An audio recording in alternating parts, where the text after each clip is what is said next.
Kita mulai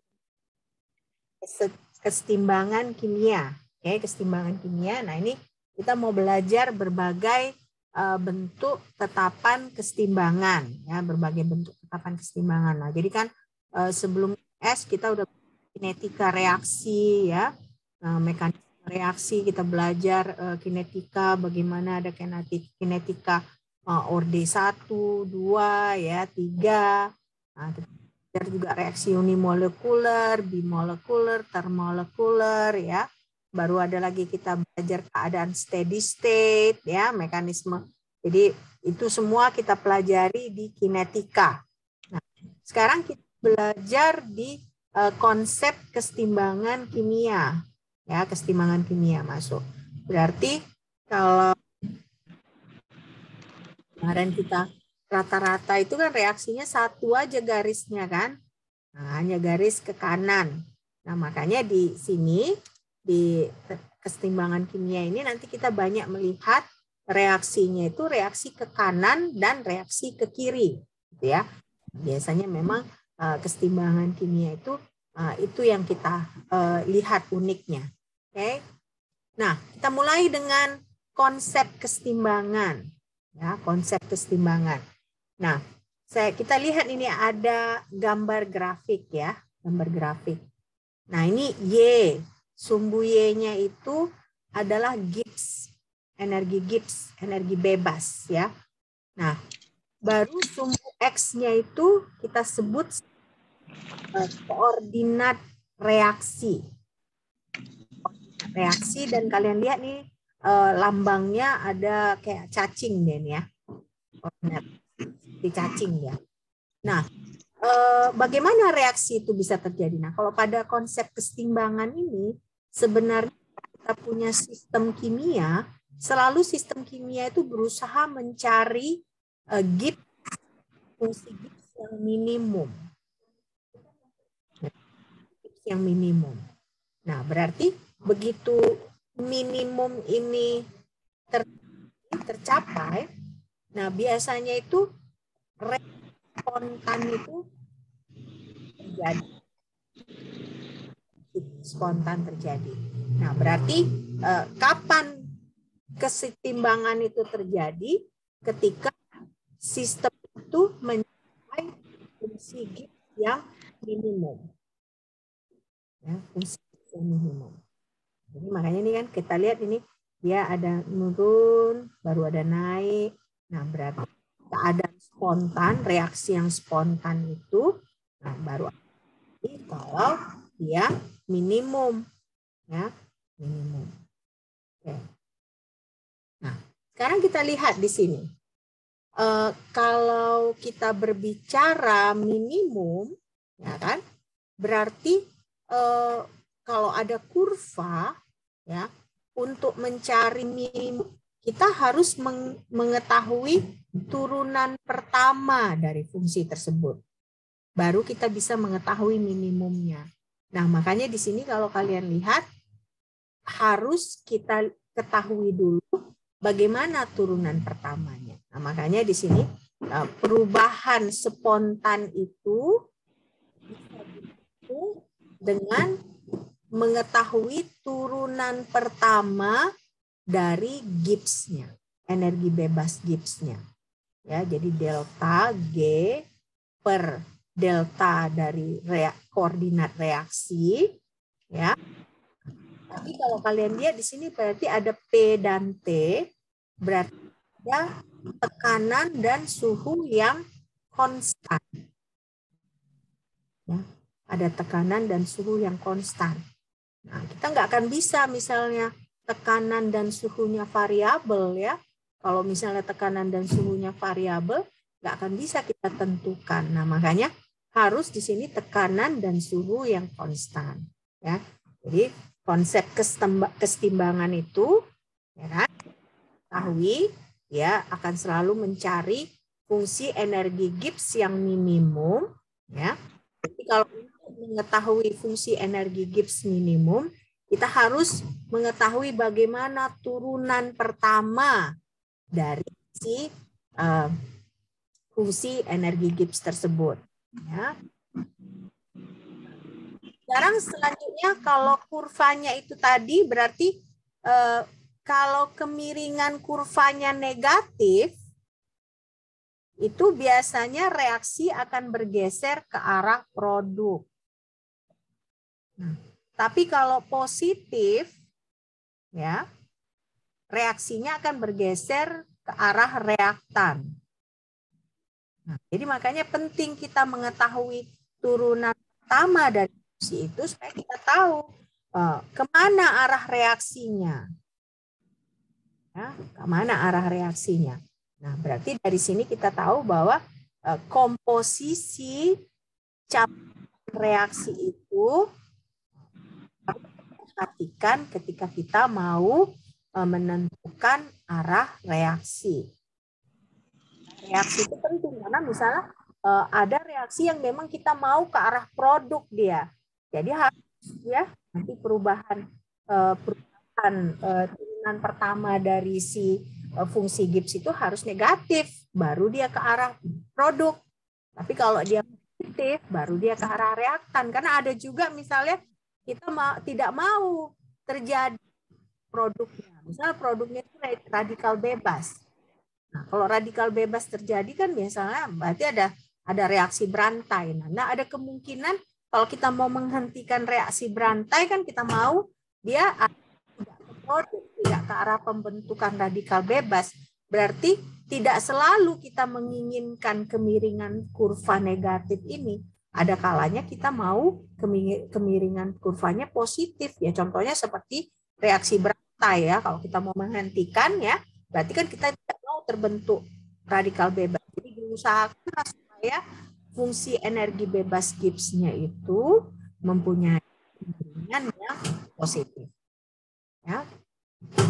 Nah, sekarang berarti kalau misalnya kita berbicara kesetimbangan kimia, kita harus juga tahu potensial kimianya.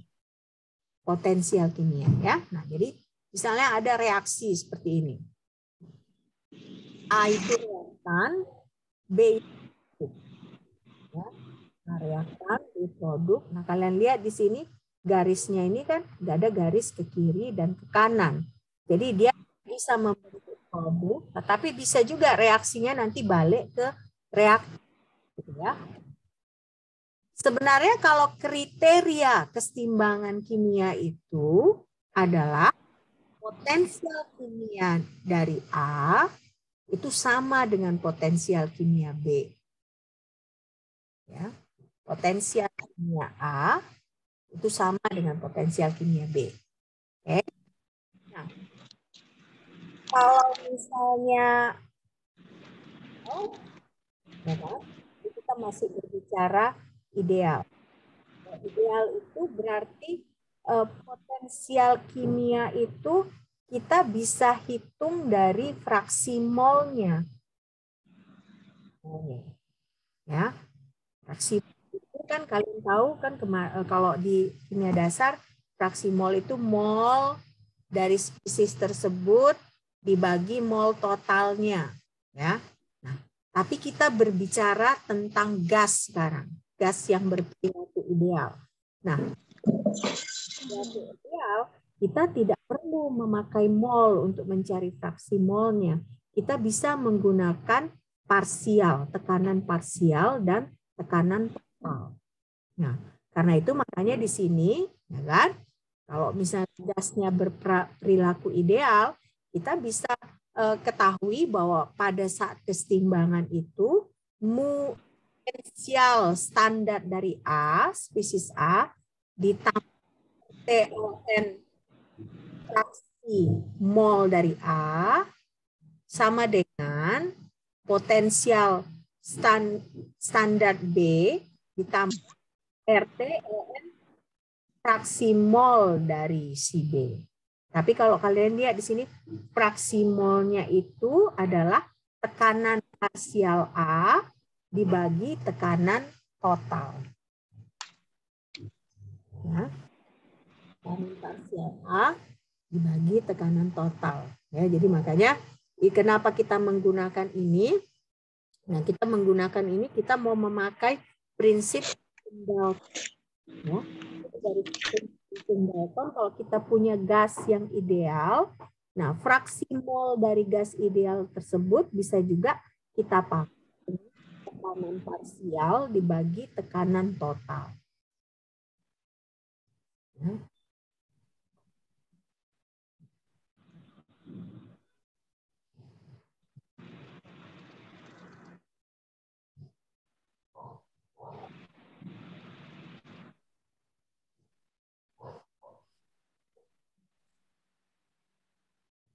Oke, kita lanjut. Berarti misalnya, ya ini kan kita ada persamaan 4. Persamaan 4 ini yang sama kita gabung dengan yang sama. Ya berarti kan ini mu A kita kurangkan dengan mu B. Nah, sama dengan yang ini ya fraksi yang B dikurang fraksi yang A. Dapatlah, kan? Dapatlah persamaan 6 ini. Oke. Kalau kita punya persamaan seperti ini, kita bisa tarik keluar nggak RT-nya? Jadi kita buat RT dikali ln PB per P total dikurang ln PA per P total. Ya kan? Nah, bisa. Nah, kita tahu dari matematika ln ini yang ini berarti ln fraksi mol B dikurang ln fraksi mol A itu sama aja dengan ln yang ini. Nah, kalau begitu berarti kita bisa cancel nggak P totalnya? Hapus nggak? Ini kan bisa saling menghilangkan kan? Nah, karena saling menghilangkan, akhirnya persamaan yang terjadi itu adalah RT ln PB dibagi PA. Jadi persamaan 6 ini bisa kita sederhanakan jadi mu not A dikurang mu not B sama dengan RT ln PB dibagi PA. Dapatlah seperti itu ya. Nah, jadi ternyata mu A dikurang mu B dikurang delta G not. Nah, ada di gini persamaan. Berarti kita tahulah bahwa RT ln PB dibagi PA itu adalah negatif delta G not. Atau ini sama dengan perubahan energi bebas standar tetapi nilainya negatif. Nah, bagaimana supaya ini nilainya positif? Berarti kalau mau nilainya positif, kita harus buat PA dibagi PB. Nah, ini baru dia nilainya positif. Oke. Nah, jadi makanya kita bisa tulis juga kan KP itu ya tetapan kesetimbangan dengan parameter tekanan itu PA sama dengan PB. A itu apa? Reaktan. B produk. Nah, berarti delta G naught perubahan energi bebas Gibbs itu bisa sama dengan RT ln KP. Nah, dapatlah persamaan 9. Ya. Nah, sampai di sini ada pertanyaan? Ada pertanyaan? Nggak ada? Cukup jelas atau sama sekali bingung? Cukup jelas ya rasanya ya, cukup jelas kan? Ya, oke. Nah, jadi dari sini kita tahu ya, nah ini asumsi reaksi ideal ya. Ingat tadi kita ini masih berbicara gas ideal ya. Nah, jadi delta G naught sama dengan RT ln KP atau perubahan energi bebas standar sama dengan RT ln KP.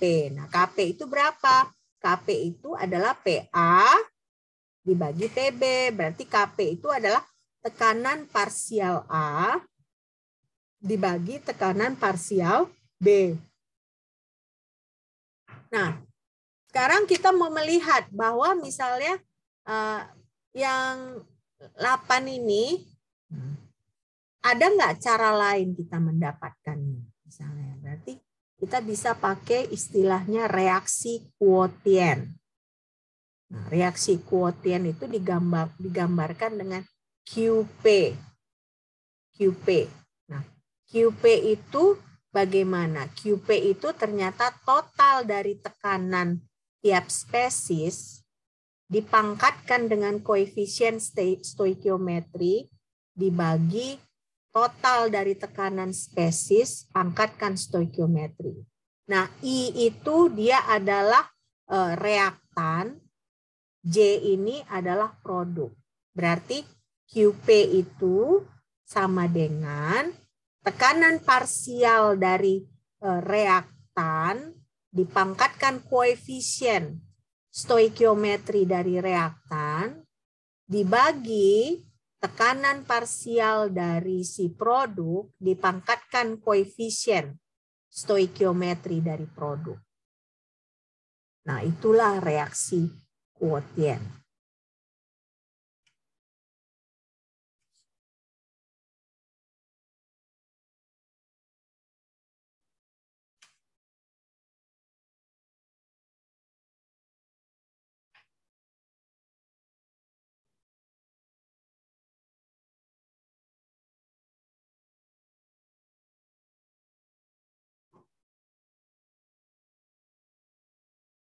Oke. Nah, sekarang bagaimana definisi stoikiometri? Nah, kalau misalnya ada spesies, salah satu spesies dalam reaksi, itu biasanya total dari koefisien stoikiometri dikalikan spesiesnya itu sama dengan 0. Ya, inilah definisi koefisien stoikiometri. Oke. Nah, sekarang apa makna tanda dari si VI ini? Nah, VI tadi kan I dia reaktan. Nah, VI ini kan koefisien stoikiometrinya ini kalau dia untuk reaktan dia adalah negatif. Ya. Kenapa negatif? Karena berarti kalau reaksi bergerak ke kanan, ya, berarti kan konsentrasi dari si reaktan atau tekanan parsial dari reaktan itu akan berkurang, ya. Karena kenapa berkurang?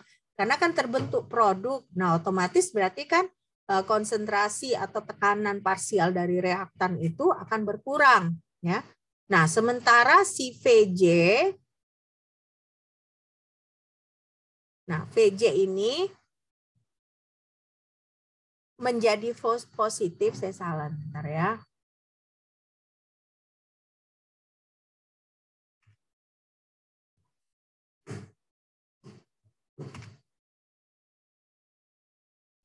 Nah, VJ ini menjadi positif.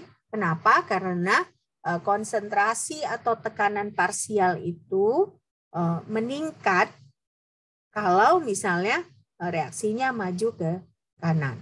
Ya. Nah, sekarang kita lihat di sini ya. Masukkan lagi ke persamaan 12. Nah, persamaan 12 ini bisa kita ekspresikan menjadi QP sama dengan PI dipangkatkan VI. Ya, QP. QP itu kan kuotien reaksi. Kuotien reaksi itu sama dengan total dari tekanan parsial dipangkatkan koefisien stoikiometri. Ya.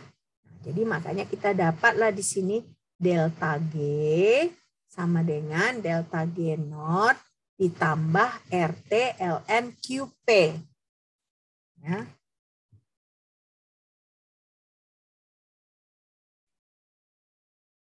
Nah, nanti ada contoh soal yang saya berikan supaya kalian lebih mengerti lagi. Karena kadang-kadang kalau kita rumus-rumus tanpa kita ada contoh soal, kita malah makin bingung ya kan. Nanti ada contoh soal yang bisa kalian kerjakan. Oke. Nah, sekarang berarti kalau pada saat kesetimbangan itu delta G sama dengan 0.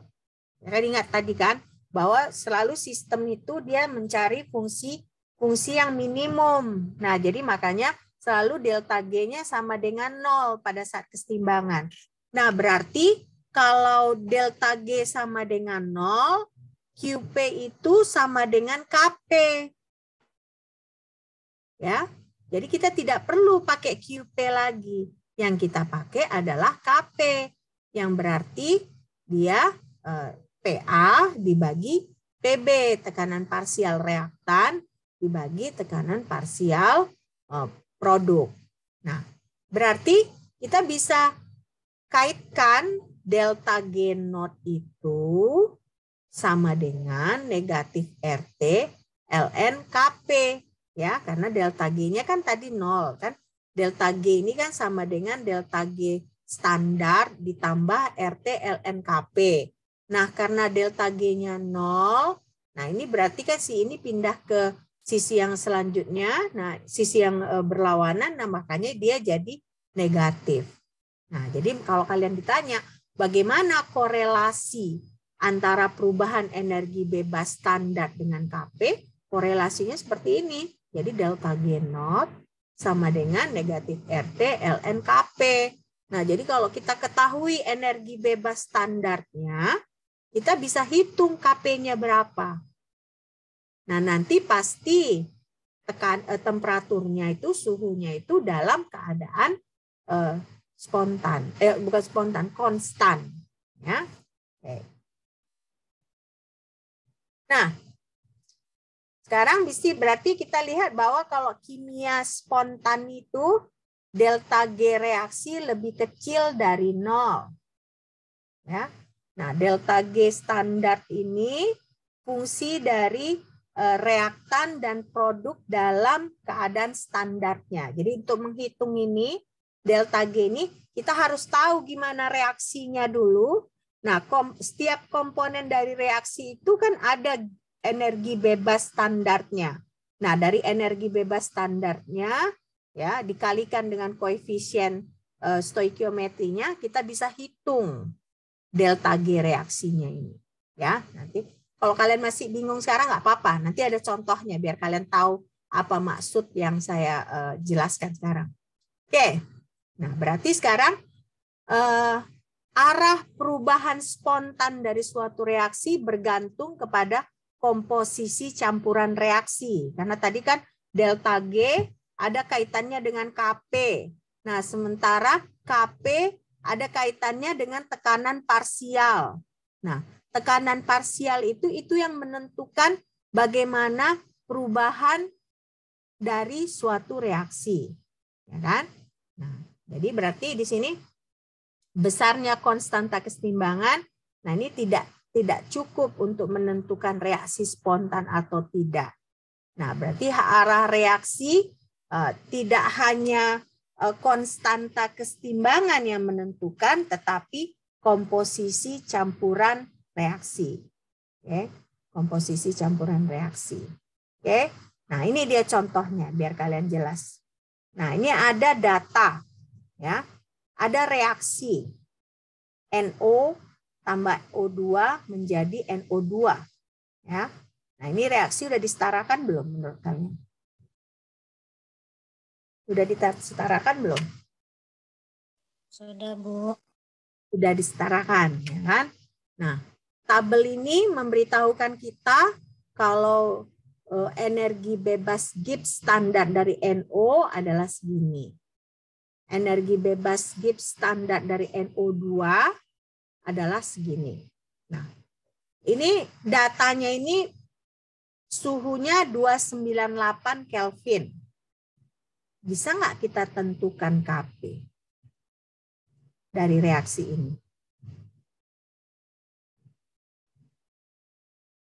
Bisa nggak kita tentukan KP?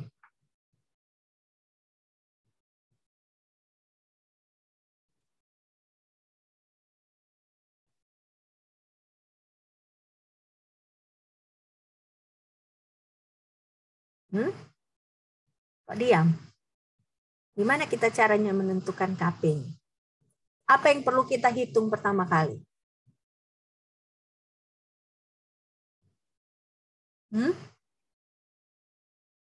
Apa yang perlu kita hitung pertama kali? Coba catat dulu soalnya. Apa yang perlu kita hitung pertama kali?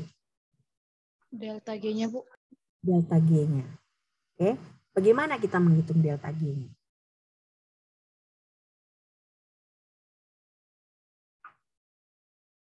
Berapa kira-kira delta G? Kita kan tahu reaksinya.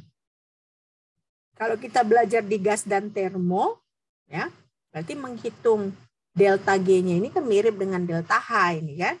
Nah, berarti 2 dikali 51,53 dikurang 2 dikali 86,55. Nah, itulah delta G reaksinya. Berapa kira-kira dapat?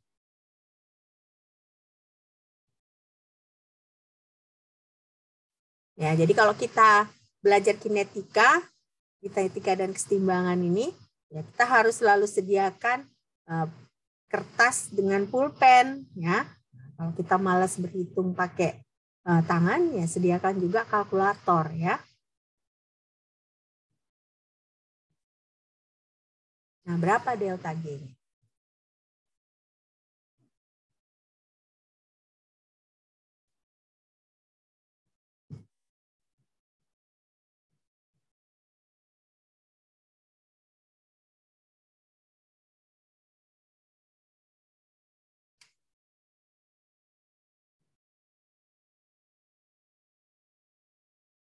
Ada yang dapat?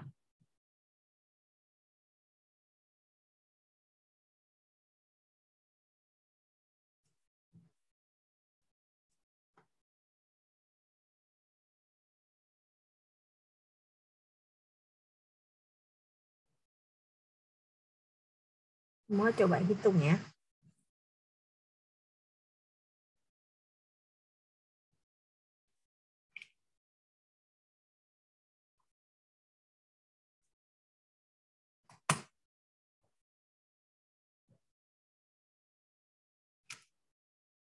Tujuh 70,04 Bu. 70,04 unitnya apa? Ina, kira-kira unitnya apa? Positif Bu, soalnya si reaktannya bertambah Bu. Itu maksudnya unitnya, satuannya apa? Kilojoule per mol Bu. Ini per mol. Oke, nah sekarang Dina sudah dapat delta G reaksinya. Nah, bagaimana kita mau cari Kp-nya? Pakai rumus yang mana?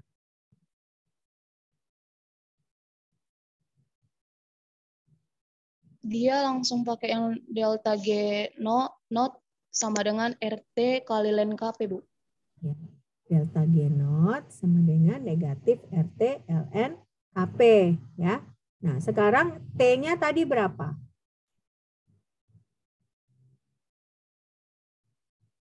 298. 298 Kelvin. Nah, jangan lupa selalu satuannya ya.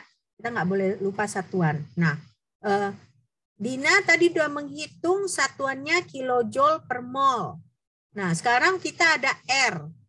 Ya, satuan dari gas, tetapan dari gas. Nah, tetapan gas yang mana yang mau kita pakai di sini? 8,3144 Bu. Nah, 8,3144 itu apa satuannya? Apa satuannya?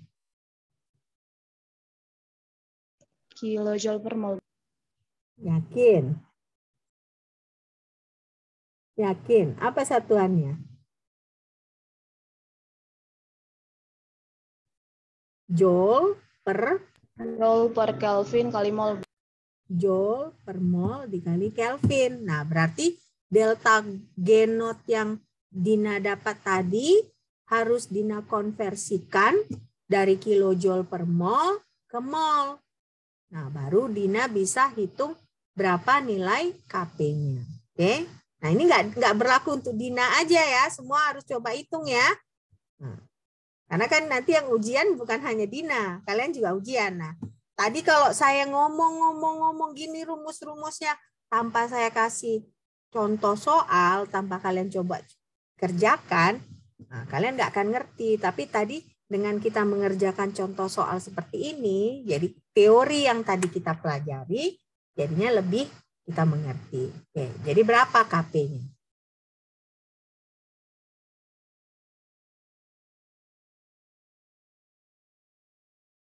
Nah, hati-hati, benar nggak ini Dina, delta G naught-nya nilainya positif atau nilainya negatif? Hati-hati ya, karena kan dia harus produk dikurang reaktan.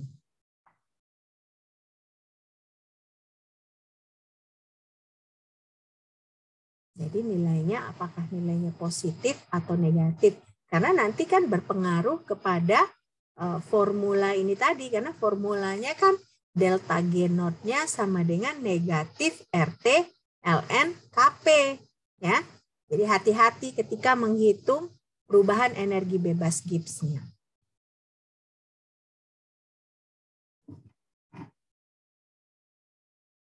Jadi berapa kira-kira nilainya?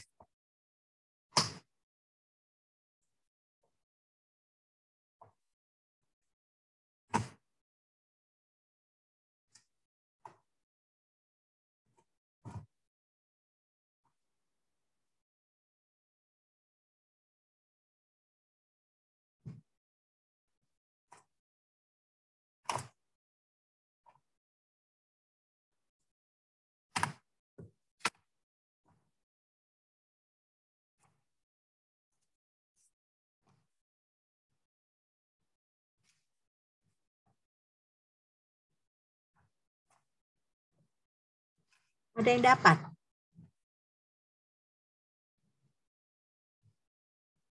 Hmm?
Ini kita dapat ya, delta G-nya negatif 70,04 ya, kilojoule per mol ya, karena kita tahu kan ini 51,3, lebih kecil dari si reaktannya, jadi otomatis kita dapat negatif, ya kan?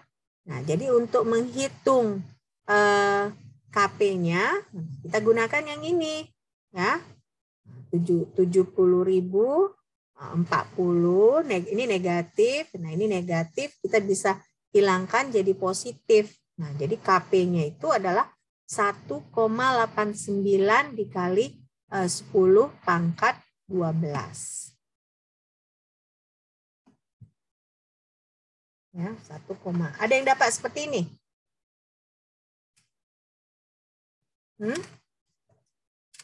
Nggak ada? Nggak ada dapat? Ya udah, nggak apa-apa, nggak dapat. Oke, tapi udah ngerti kan caranya? Udah ngerti kan? Udah ya? Oke. Kita lanjut ya.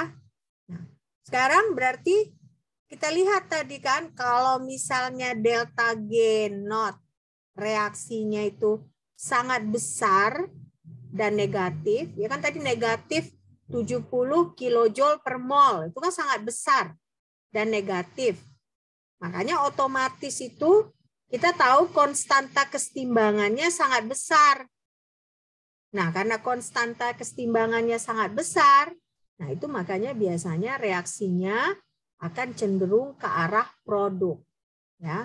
Nah, ini kan kita bisa lihat, ini dia nilai delta G standarnya, reaksi standar ya. Nah, ini kan sangat besar, 70.000 Joule per mol dan dia nilainya negatif. Nah, kalau kalian lihat makanya Kp-nya 1,89 dikali 10 pangkat 12. Nah, berarti reaksi yang ini tadi ya, ini selalu akan cenderung ke arah NO2. Ya, selalu akan membentuk produk. Oke. Ya, jadi ada kaitannya gitu. Jadi dari setiap perhitungan ini ada maknanya. Nah, ini maknanya dia sangat besar dan nilai negatif. Akibatnya Kp juga sangat besar. Nah, akibatnya reaksinya adalah ke arah produk. Ya. Nah, sekarang kita masuk ke aktivitas dan fugasitas. Ya. Nah, jadi ini kan yang tadi kita bicarakan tadi kan masih dia ideal. Nah, karena dia ideal, kita pakai Kp, ya kan? Nah, tapi sebenarnya kalau kita mau berbicara konstanta kesetimbangan, ya, kita itu seharusnya idealnya itu kita itu seharusnya pakai aktivitas atau fugasitas. Ya, jadi tidak memakai konsentrasi dan tekanan, tetapi memakai aktivitas dan fugasitas. Oke. Nah, berarti kalau misalnya kita mau kaitkan Kp, yang berarti dia berdasarkan tekanan, Kc ini berdasarkan konsentrasi dengan aktivitas dan fugasitas, kita bisa lihat ini persamaan 17 dan 18 ini. Jadi kalau persamaan 17 ini berarti Kp itu sama dengan fugasitas dipangkatkan koefisien stoikiometri. Ya. Nah, sementara Kc itu adalah aktivitas dipangkatkan koefisien stoikiometri. Ya. Nah, di sini kita mau tahu apakah ini ada satuannya. Nah, ternyata ini si fugasitas dan aktivitas ini nggak ada satuannya. Nah, makanya otomatis Kp dan Kc ini pun tidak ada satuannya. Sama dengan ketika kita menentukan Kp dengan tekanan parsial A dibagi tekanan parsial B tadi kan otomatis satuannya saling meng-cancel kan. Jadi makanya Kp tidak ada satuan. Nah, jadi makanya di sini fugasitas dan aktivitas ini juga tidak ada satuan. Oke. Nah, berarti di sini kita bisa lihat bahwa kalau asumsinya ideal, berarti nanti itu keadaan si zat tersebut itu ada standarnya, ada suhu tertentu. Berarti suhunya harus konstan. Ya, suhunya harus konstan. Nah, jadi makanya di sini aktivitas itu kita juga bikin ada asumsi perilaku idealnya.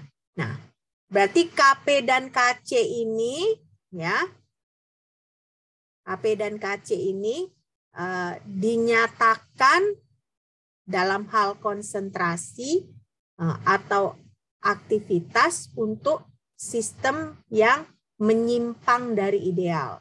Nah, jadi kalau Kp itu bisa juga kita pakai untuk sistem yang ideal, tapi Kc itu ya berarti konsentrasi atau aktivitas untuk sistem yang menyimpang dari yang ideal.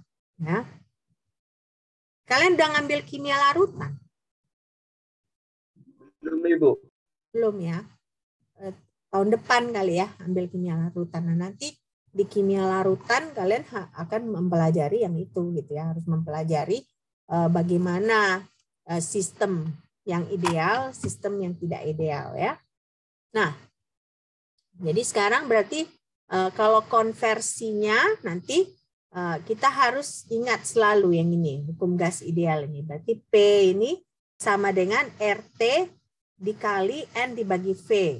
Nah, berarti kalau ditanyakan nanti di soal, ini sistemnya volumenya di double. Apa akibatnya ke tekanan?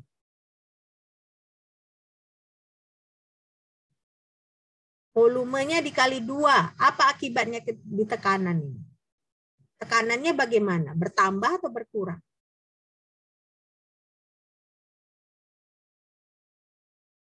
Lihat aja dari matematika. Kalau misalnya 2 ditambah di sini, kalau dikali 2V, apa akibatnya dengan tekanan? Makin kecil, Bu. Makin kecil. Ya. Tapi kalau misalnya saya bilang, oke, volumenya dikurangi setengah. Nah, apa akibatnya dengan tekanan? Tekanannya bertambah. Karena tekanan dan volume berbanding terbalik. Ya. Nah, kenapa saya tanyakan ini ke kalian? Nanti ada contoh soal yang seperti itu, gitu ya. Jadi kalian harus menentukan yang diberitahu itu volume, tetapi kita menghitung KP itu berdasarkan tekanan, ya kan? Tapi kan ada kaitannya antara tekanan dengan volume. Jadi walaupun diberitahu volumenya yang didouble, nah kita tahu berarti tekanannya dibagi 2, berarti setengah dari tekanan awal. Kalau volumenya didabelkan, ya. Nah, berarti di sini konstanta keseimbangan ini KP, ya. Ini bisa seperti ini. Total, ya, jadi KP sama dengan total dari RT, ya. Nah, ini fraksi mol setiap spesies dipangkatkan koefisien stoikiometri.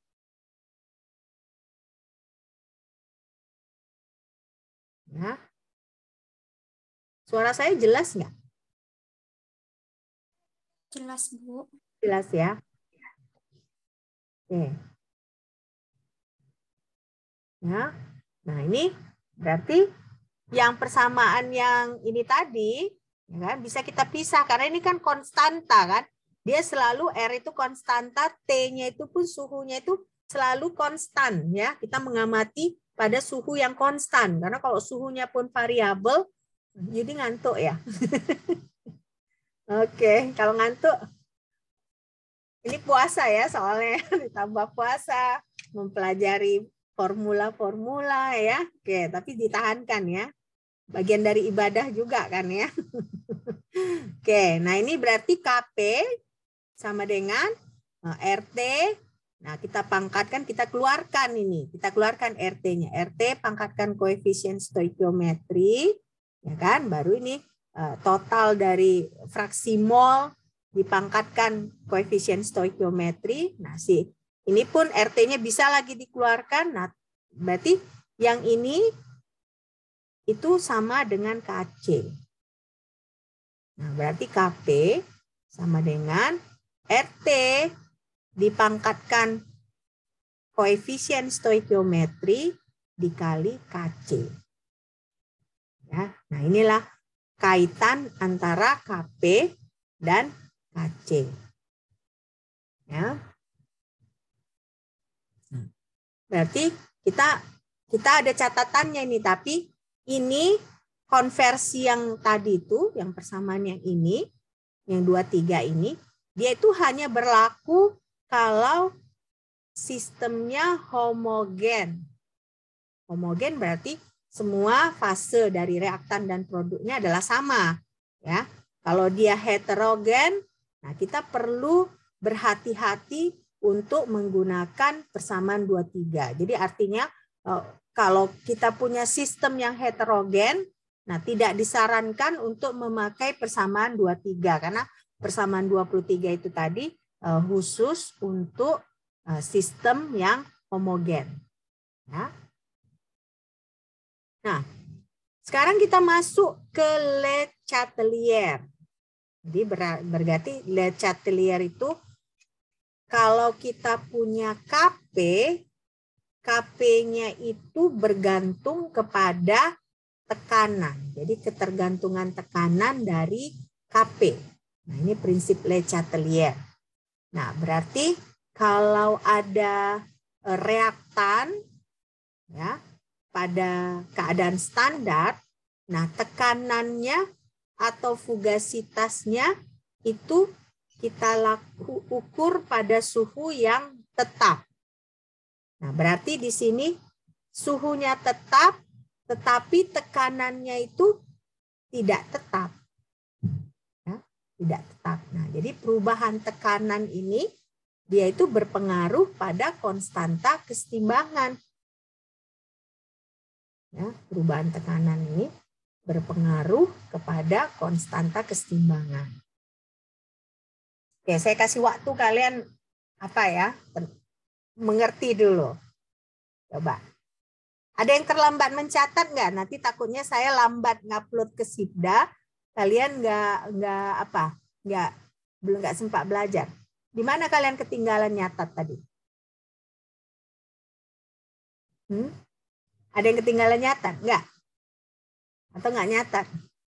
Nah, jadi kalau kita belajar kimia fisika, kalian nggak bisa hanya dengerin saya aja ya. Beda misalnya kalau kita belajar bahasa Inggris ya bisa kita sambil dengar aja. Tapi kalau belajar kimia fisika, kalian harus catat ya. Nah, karena nanti kalian kalau nggak catat, nggak mengikuti saya sambil menyatat, itu lebih susah kalian mengertinya. Nah, di mana?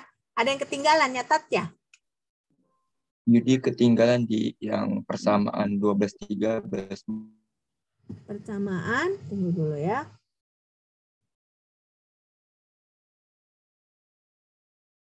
Berarti masih jauh ini. Iya, Bu. Tadi ketinggalan di persamaan 12-13. Ya, pelan-pelan. Nanti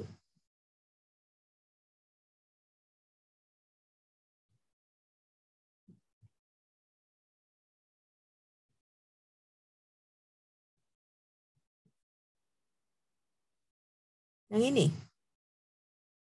Yang ini. Ya. Coba catat dulu, ya kan? Nah, biasanya sambil mencatat pun kita biasanya kalau tadinya nggak jelas, dengan kita misalnya mencatat sambil kita coba mengerti, nah biasanya lebih kita memahami, ya memahami. Kalau saya sih pun begitu. Nah, saya kalau belajar itu sukanya sambil nyatat. Jadi jangan kalian kira oh dosen nggak belajar. Nah saya mempersiapkan kelas, saya juga belajar gitu kan ya.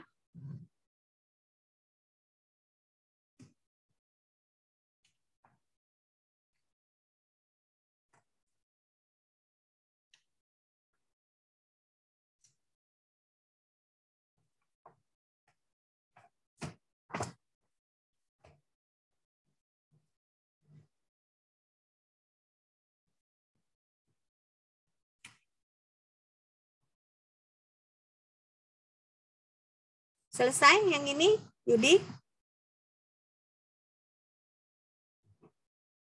Ya, Bu. Udah ya. Nah, ini? Udah, Bu. Udah ya. Yang ini juga udah ya? Udah. Ini? Udah juga, Bu. Ini udah tadi ya, kita kan udah jelaskan ya. Nah, kalau yang ini udah?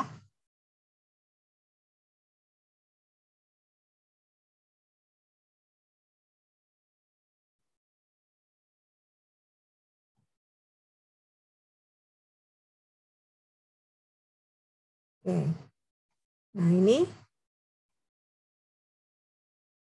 udah juga ya. Nah, ini udah. Berarti tadi tinggal yang itu tadi ya. Oke.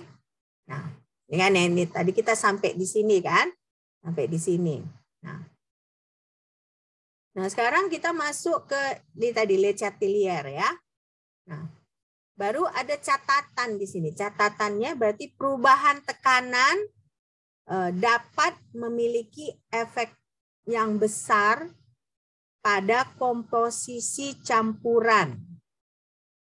Nah, jadi perubahan tekanan dapat memberikan efek yang besar pada komposisi campuran. Oke. Nah, berarti kita masuk lagi ke hukum Dalton tadi.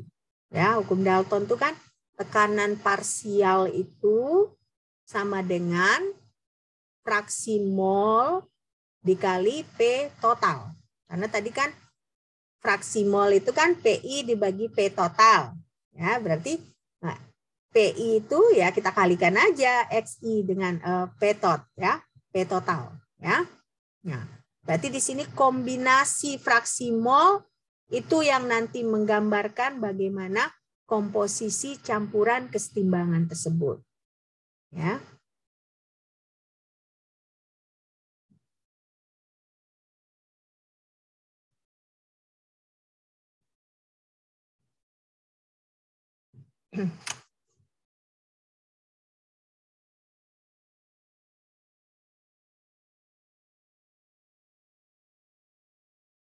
Oke.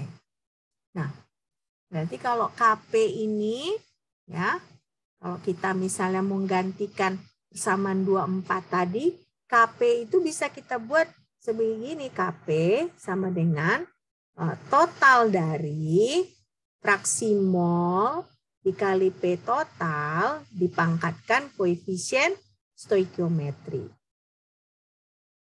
Ya, ini kan maknanya hampir sama seperti summation ya, sum total.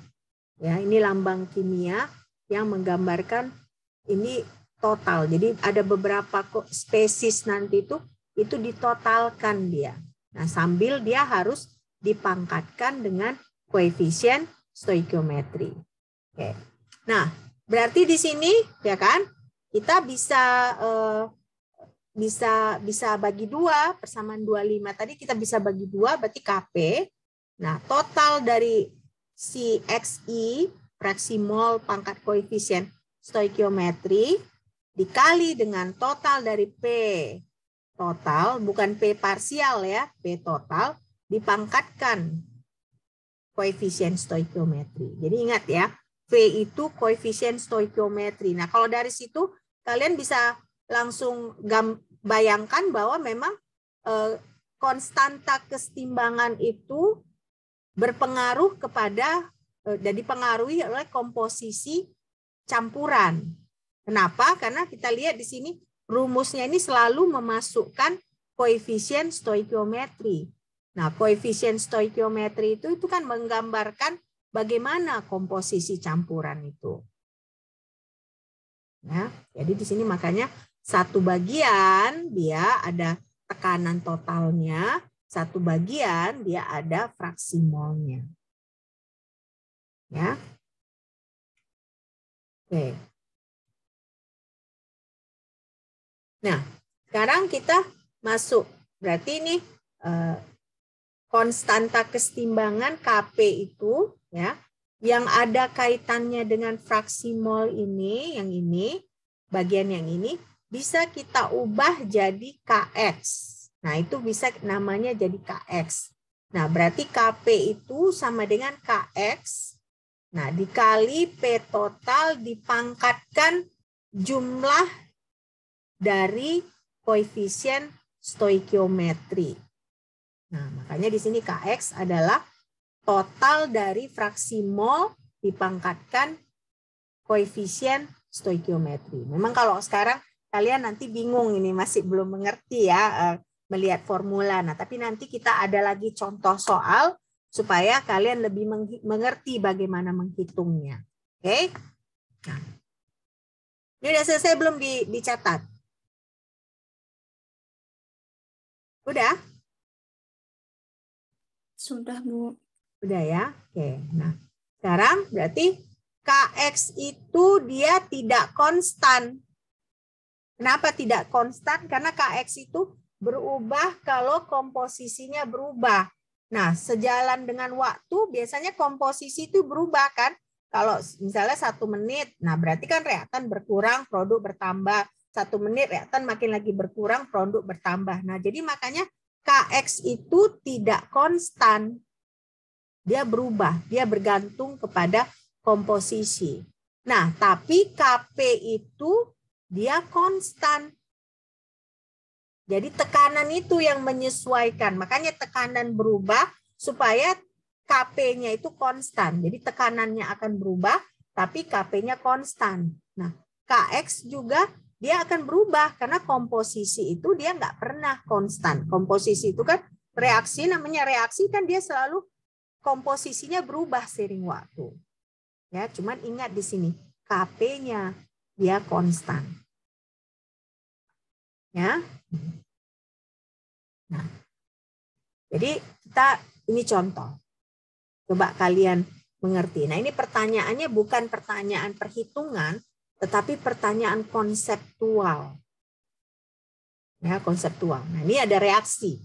A tambah 2B menjadi C ditambah D. Nah, berarti ini kan di sini berapa koefisien stoikiometrinya? Totalnya. Berapa? Ini 1, ya kan? Ini 2. Berarti di sini ada 3. Benar nggak? Nah, ini 1, 1. Berarti di sini koefisien stoikiometrinya totalnya ada 2. Ya kan? Ada 2. Nah, di sini pertanyaannya ke arah mana kesetimbangan akan bergeser jika volume bejana reaksi diturunkan? Tadi kalau saya bilang kan berdasarkan formula persamaan gas ideal, kalau volume diturunkan, tekanannya bagaimana?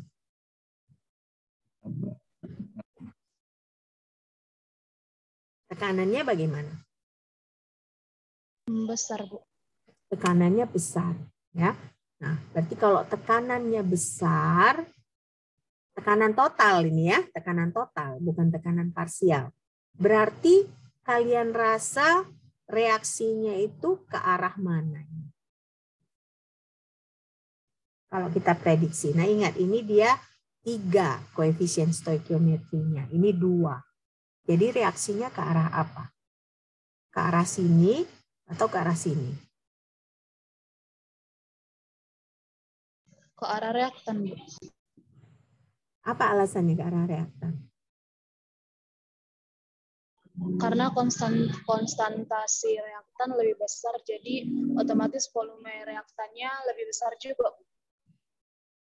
Ke arah reaktan. Oke, kita lihat ya. Benar nggak ya? Oke. Tapi jangan apa, kalaupun salah bukan berarti apa, ini namanya kita proses belajar gitu ya. Nah, ternyata itu jawabannya.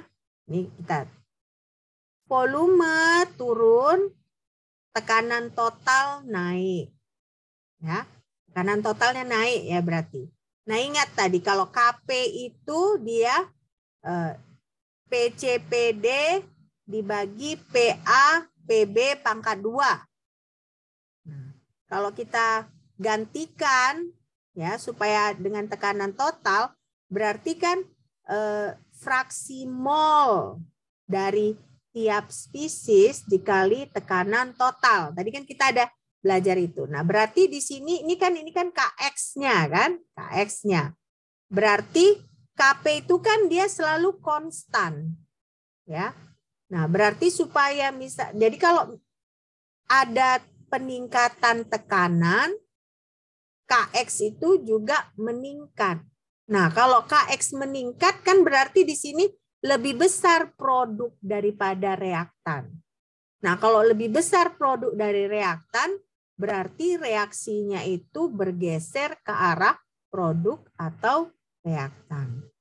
Nah, jadi dia kalau kasusnya seperti ini, berarti dia bergeser ke arah ini, ke arah produk. Ya, jadi memang benar ini lebih besar koefisien stoikiometrinya.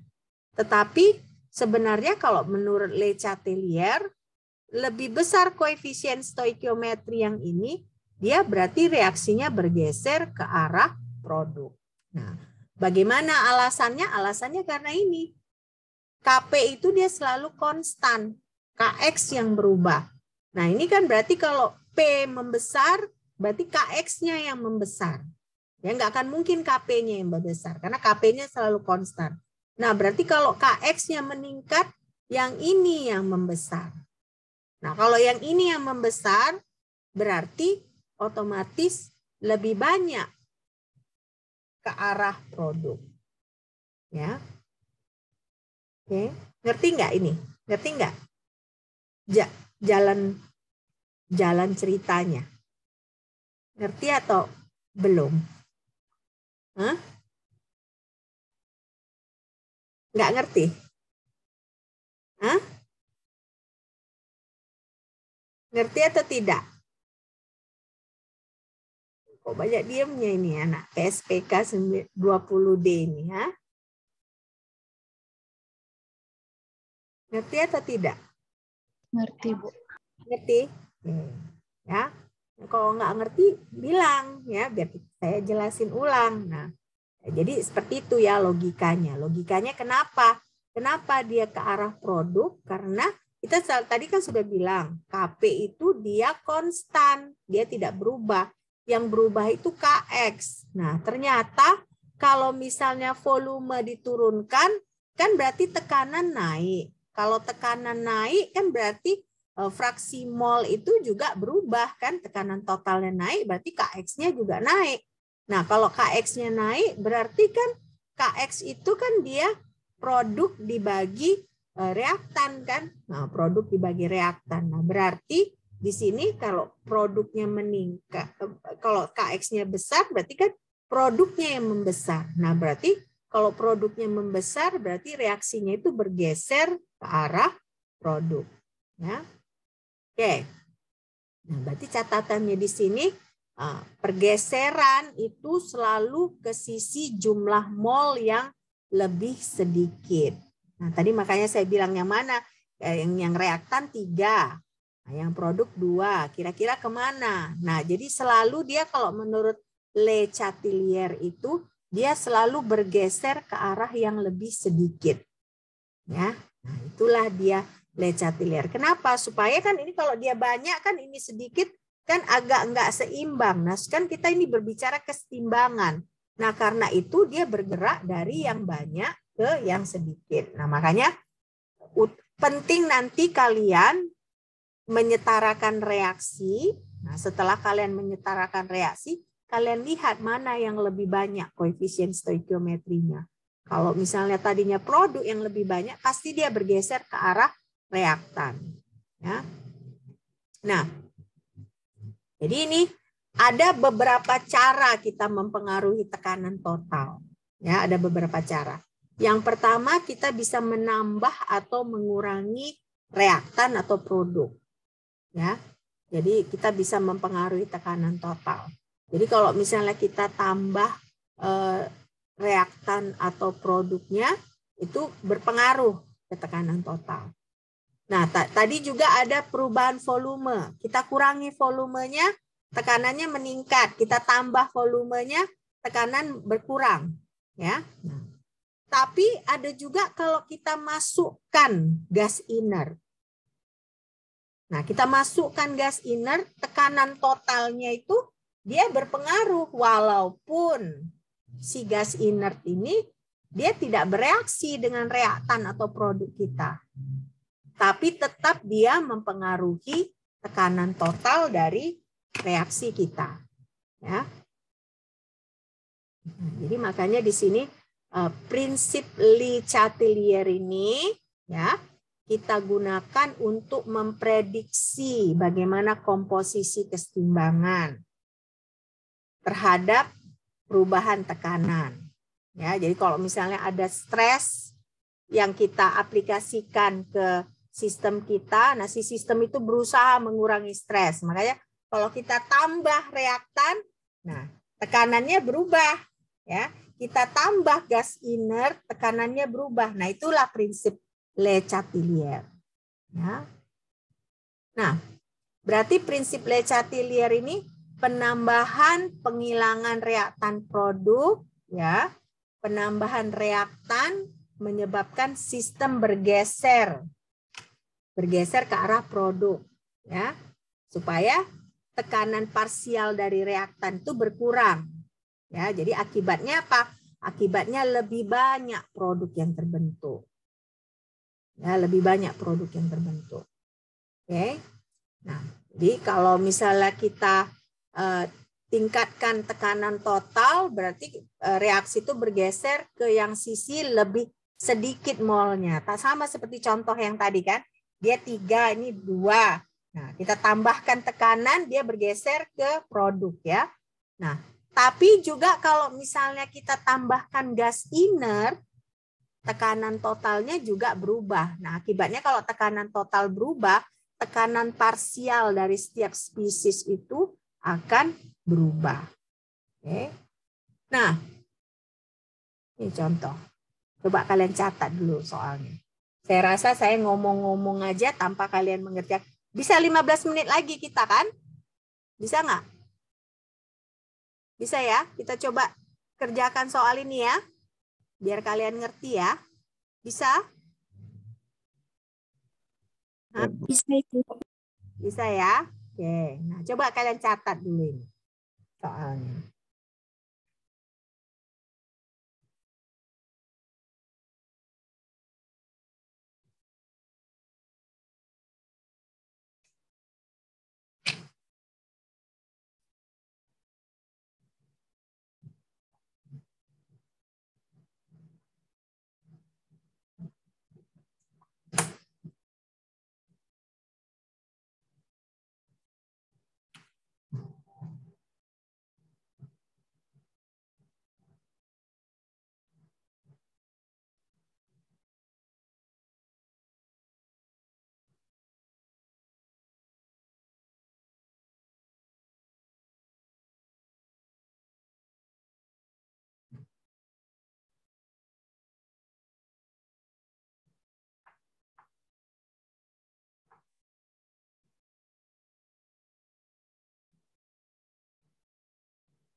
Oke, nah jadi ini ada bejana isinya 1 liter. Ya. Nah diisi dengan 1 atma. Nah berarti ini satuannya kan satuan tekanan. Nah berarti kita berbicara ini menghitung soal ini memakai tekanan ya.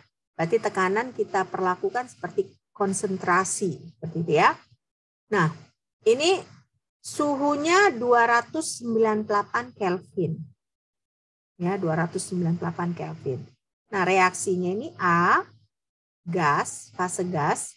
Ya, ini menjadi 2B, fase gas. Nah, ini reaksinya kanan kiri. Ya. Nah, nilai Kp-nya 3,1. Nah, ada 3 pertanyaan.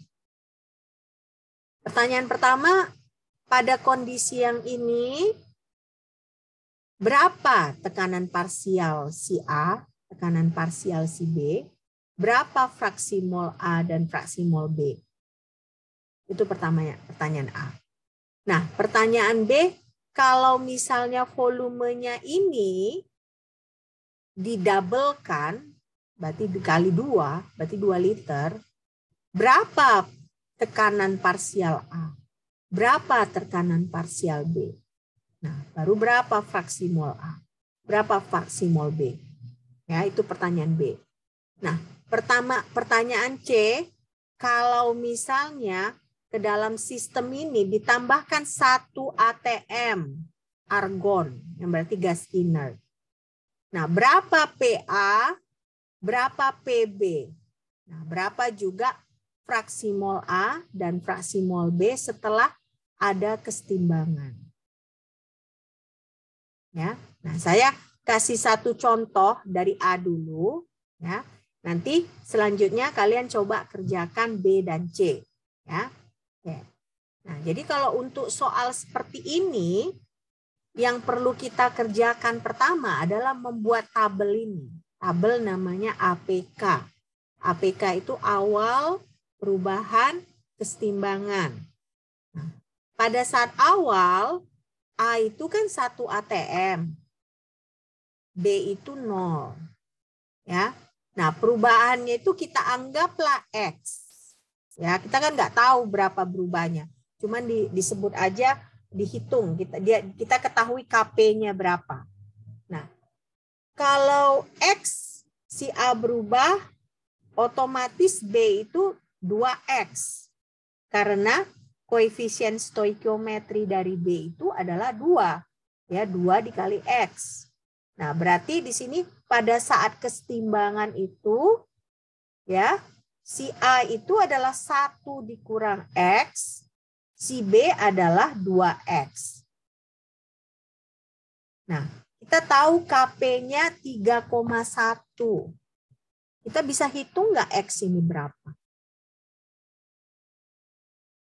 Bagaimana menghitung KP tadi? Produk dipangkatkan koefisien stoikiometri dibagi reaktan dipangkatkan koefisien stoikiometri. Nah, produknya berarti kan 2X. Ya kan? Berarti KP sama dengan 2X pangkat 2 dibagi 1 dikurang X. Sama dengan berapa tadi KP-nya? Berapa? 3,0 Ibu. Hah? 3,10. 3,10. Nah, jadi kalau seperti itu, kalian bisa hitung nggak X-nya? Berapa X-nya? Coba hitung. Berarti kalian harus menyelesaikan persamaan kuadrat. Ya kan? Karena ini kan 2X pangkat 2, berarti 4X pangkat 2 ya. Jadi 4X pangkat 2 dibagi 1 dikurang X sama dengan 3,1. Nah, berapa X-nya?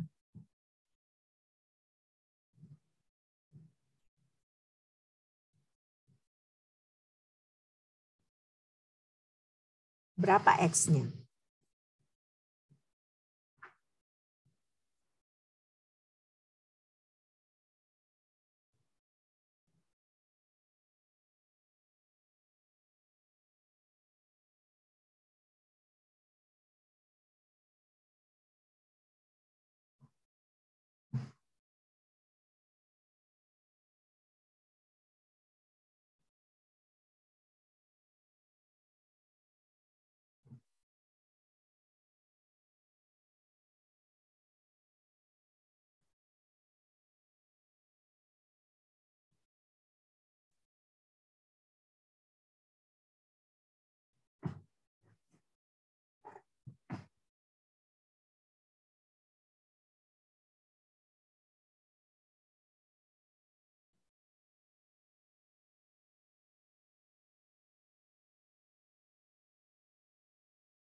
Berapa nilai X-nya?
Ada yang bisa jawab berapa X-nya?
Bisa?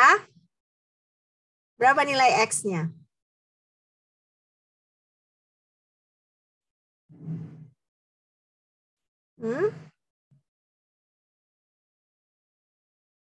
Salah nggak apa-apa loh. Oke, kita lanjut ya. Nanti kita kalau apa, tapi usahakan kalian hitung ya, nanti ujian gimana ya. Nah, jadi kita bisa dapat gini persamaannya kan, 3,1 sama dengan 2X pangkat 2 dibagi 1 dikurang X ya. Nah, kalau kita selesaikan persamaan ini, kita ada dapat 2 nilai X. Satu itu negatif, satu 0,574. Nah, kita nggak boleh pakai yang negatif ini ya. Karena apa? Karena kan kalau negatif itu dalam secara fisik nggak ada kan. Kita bukan berbicara kuantum. Kalau kuantum itu kan ada bilangan kompleks memang. Tapi kan ini kita berbicara gas. Nah, karena itu yang kita pilih itu adalah 0,574. Ya, jadi X-nya itu 0,574. Nah, sekarang berarti berapa tekanan parsial A pada saat kesetimbangan?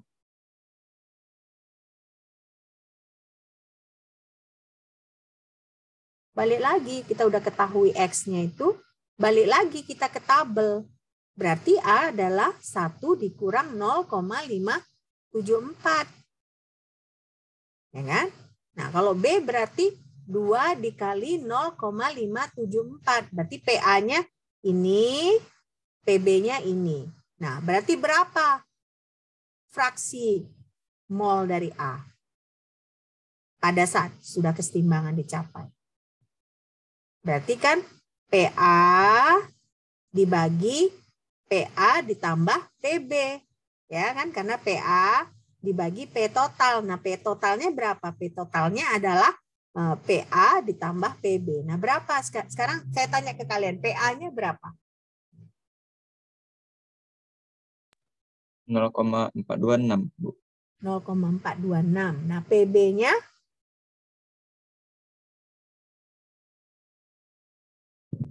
1,148. Nah, sekarang berarti berapa fraksi mol A-nya?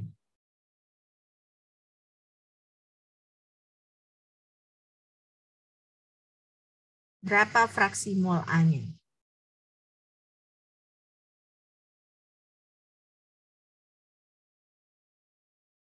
Berarti PA yang kalian dapat tadi dibagi P total. Nah, berapa itu?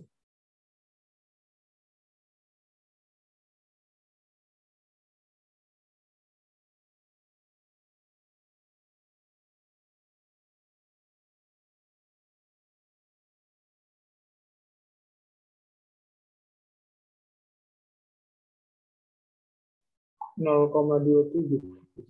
0,27. Nah, berarti PB X fraksi mol B adalah 1 dikurang fraksi mol A, ya kan? Atau kalian bisa juga buat PB dibagi P total. Nah, dapatnya itu dia 0,729. Ya. Nah, ini baru kita bayangkan, ini baru menjawab pertanyaan A. Ya, tapi udah ngerti kan? Iya. Ya, udah ngerti ya. Nah, perlu nggak kalian catat yang ini? Yang lain perlu nyatat nggak?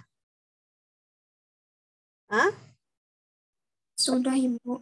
Udah ya. Oke. Nah, sekarang kalau B, ya kan? Dia volumenya digandakan. Ya kan? Volume digandakan berarti apa yang terjadi pada tekanan? Tekanannya berkurang. Ya kan? Tekanannya berkurang. Nah, berarti kalau tekanannya berkurang, ini kan tadi kita sudah tahu di sini PA-nya berapa? PA-nya itu kan 0,271, ya kan? Berarti kalau volume digandakan, tekanan berkurang, berarti tekanan yang kita pakai adalah setengah dari tekanan A. Ya, tekanan yang kita pakai adalah setengah dari tekanan A. Nah, jadi tunggu dulu.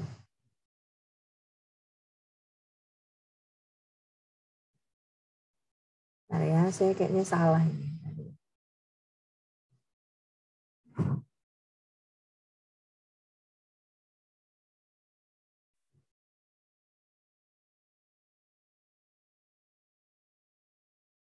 Bentar ya.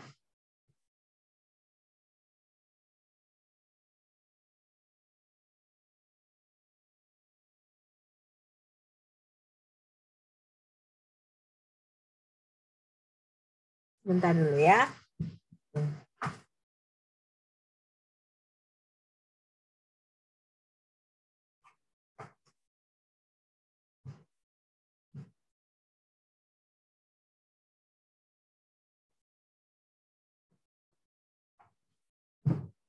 Saya nggak mau nantinya memberikan kalian jawaban yang salah. Bentar, saya cek dulu ya.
Oke, saya ada kesalahan di sini. Ntar ya, saya perbaiki dulu ya.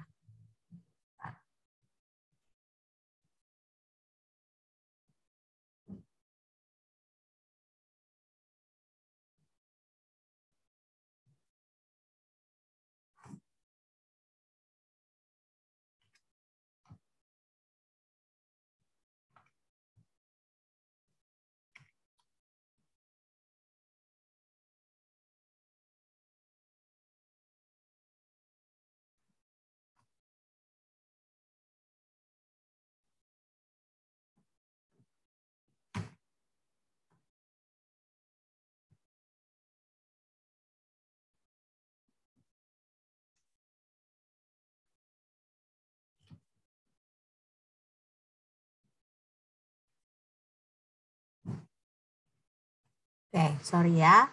Nah, ternyata nggak salah. Saya yang bingung sendiri. Oke. Ya.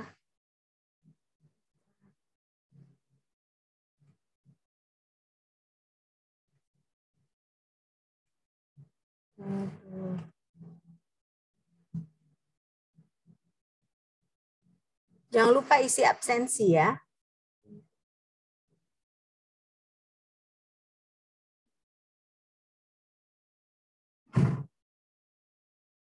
Oke, sekarang saya jelaskan lagi. Oke, nah,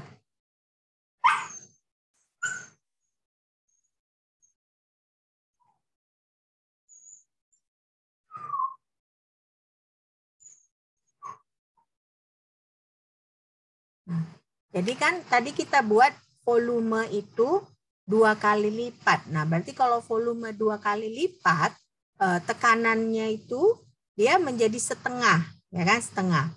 Nah, kalau kalian lihat di sini awalnya itu dia 0,213.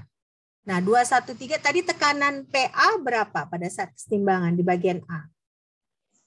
0,426. 0,426. Nah, makanya di sini PA yang kita gunakan adalah 0,426 dibagi 2. Ya kan, karena volumenya didabalkan. Nah, jadi makanya di sini 0,213. Nah, otomatis B-nya juga dia 0,574. Nah, pada saat perubahan sama seperti yang tadi, yang A ya, negatif X. Nah, yang B juga 2X. Nah, ini berarti pada saat kesetimbangan si A itu adalah 0,213 dikurang X. Nah, si B 0,574 ditambah 2X. Nah, sama seperti A, bisa nggak kita hitung X ini? Bisa nggak kita hitung? Kita hitungnya bagaimana? Kita hitungnya seperti ini, 0,574 ditambah 2X dipangkat 2, nah dibagi 0,213 dikurang X sama dengan berapa? Sama dengan berapa? Maaf Ibu, boleh diulang Bu? Kenapa? Apanya diulang? Cara mencarinya. Oh, kan sama seperti yang ini tadi, ya kan? Kita kan mau menghitung si X itu dengan membagi produk dengan reaktan. Nah, jangan lupa produknya pangkatkan koefisien stoikiometri, reaktannya dipangkatkan koefisien stoikiometri.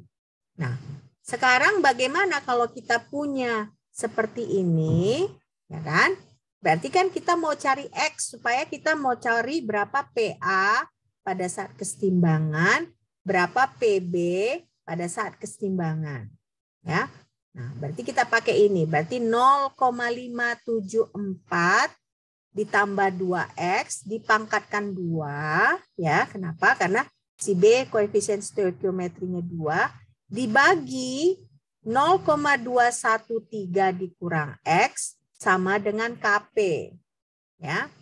Nah, KP itu kan kita selalu bilang KP itu konstan. Apapun yang terjadi, KP itu konstan. Apakah volumenya ditambahkan, apakah volumenya dikurangkan, KP itu konstan. Yang berubah itu tekanan. Nah, karena itu kita bisa mencari X. Karena kita tahu KP-nya sama dengan 3,1. Nah, jadi 0,574 ditambah 2X pangkat 2 dibagi 0,213 dikurang X sama dengan KP, ya kan, sama dengan 3,1. Jadi berapa nilai X-nya kita dapat di sini? Berapa nilai X-nya? Ngerti kan? Ngerti nggak? Ngerti, Ibu. Tapi sulit dimemfaktorkan, Bu. Kenapa? Sulit dimemfaktorkan ya, Bu, untuk cari nilai X. Kan? Kalau pakai rumus ABC bisa nggak? Bisa, Bu. Pakai rumus ABC. Kalau kita misalnya sulit memfaktorkan, kita pakailah rumus ABC, ya kan? Minus B, ya kan? Tambah kurang akar dari B pangkat 2 dikurang 4AC dibagi 2A, ya kan? Ingat ya, kita harus selalu ingat rumus itu, ya kan? Kenapa? Karena kalau kita kesulitan memfaktorkan, pakai aja rumus ABC ya. A-nya itu koefisien X kuadrat, ya kan? B-nya koefisien X, C-nya koefisien yang terakhir ya. Jadi pakai rumus ABC. Nah, kalau kalian pakai rumus ABC, berapa nilai X-nya?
Izin Bu, Ya, untuk nilai X1-nya dapat saya 0,03 Bu. X2-nya minus 0,745. 0,03. 0,3 ini positif. Oke. Ada yang lain ada dapat nilai yang berbeda? 0,03 ya. Nah, sebenarnya jawabannya sudah dekat. Namun 0,03 tapi sebenarnya jawabannya 0,058 ya. Ada yang dapat 0,058? Saya dapatnya 0,0575, Bu. Ah, sama lah. Berarti kan ada dua nilai. Berarti Daniel hati-hati ya berhitungnya ya. Nah, jadi ada dua nilainya kan. Satu negatif. Nah, satu 0,058 nah, atau 0,057 ya. Nah, jadi yang kita pakai ya ini 0,058 ya. Nah, berarti berapa PA-nya? Nah, otomatis PA-nya ya berarti kan 0,213 dikurangi 0,05. Nah, PB-nya berarti 0,574 ditambah 2 kali 0,05 ya. Nah, dapatlah kita PB-nya berapa kan? Nah, berarti kita dapat PB-nya ya kan? Kita bisa hitung juga fraksi molnya. Nah, fraksi molnya ternyata si A itu 0,182, si B 0,818. Ya. Nah, jadi berarti di sini fraksi mol A-nya itu menurun, fraksi mol B-nya meningkat. Nah, kenapa? Kan tadi volumenya diapain? Volumenya dikurangin ya. Dikurangin kan? Ditambah ya, volume ditambah. Nah, berarti volume ditambah, tekanan total lebih rendah, jadi dia lebih ke reaksi yang lebih banyak molnya. Ya, lebih banyak molnya. Jadi makanya di sini produknya dia fraksi molnya bertambah. Ya. Oke. Nah, saya rasa bagian terakhir bisa kalian kerjakan sendiri. Bisa nggak kira-kira kalian kerjakan sendiri? Nah, saya kasih clue-nya lah ya, bagian terakhir ini, yang bagian C, ya. Nah, bagian C ini kan pertanyaannya itu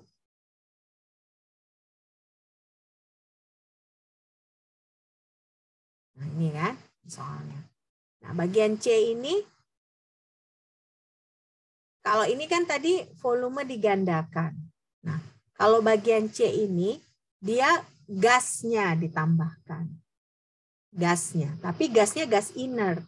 Berarti kalau gas inert ditambahkan, reaksi ini dia nggak akan berpengaruh kepada reaksi. Nah, karena itu ketika gas inert ditambahkan, PA dengan PB-nya itu akan sama dengan B.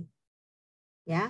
PA dan PB yang kita dapat di B, itulah yang kita gunakan di C. Jadi kalau ditanya berapa tekanan parsial A dan B, berarti dia sama nilainya dengan tekanan parsial A dan B pada soal yang ini, pada soal yang B. Ya. Tetapi apa yang berubah? Yang berubah adalah fraksi mol. Kenapa? Karena kan berarti di dalam sistem itu tidak hanya ada A dan B, tetapi ada si argon. Nah, jadi makanya kalau kita menghitung berapa fraksi mol A-nya, berarti fraksi molnya A-nya adalah PA dibagi PA tambah PB ditambah lagi argon. Ya. Nah, jadi makanya kan tadi kita udah dapat kan PA-nya berapa di B. PA-nya tadi kita dapat 0,154. Ya kan? Setelah kita kurangkan tadi yang X-nya tadi kan. Nah, PB-nya 0,818. Nah, P argonnya 1 ATM. Nah, makanya di sini kita bisa hitung ya. XA itu adalah 0,08 ya karena 0,154 dibagi tekanan totalnya. Nah, XB-nya itu adalah 0,37 ya kan? X argonnya adalah 0,54. Ya, jadi makanya si PA dan PB-nya tidak berubah, ya, tetapi fraksi molnya yang berubah kalau kita tambahkan gas inert, ya. Oke. Nah, jadi sampai di sini apakah ada pertanyaan? Apakah ada pertanyaan? Nggak ada? Oke. Kalau nggak ada pertanyaan, kita akhiri perkuliahan kita ya. Panjang kita kuliah ya, namanya juga kita berapa SKS? 3 SKS ya. Nah, jadi mudah-mudahan saya berharap kalian mengerti ya dengan topik hari ini ya. Nanti coba saya usahakan kalau ada latihan-latihan lagi supaya kalian lebih mengerti lagi. Oke.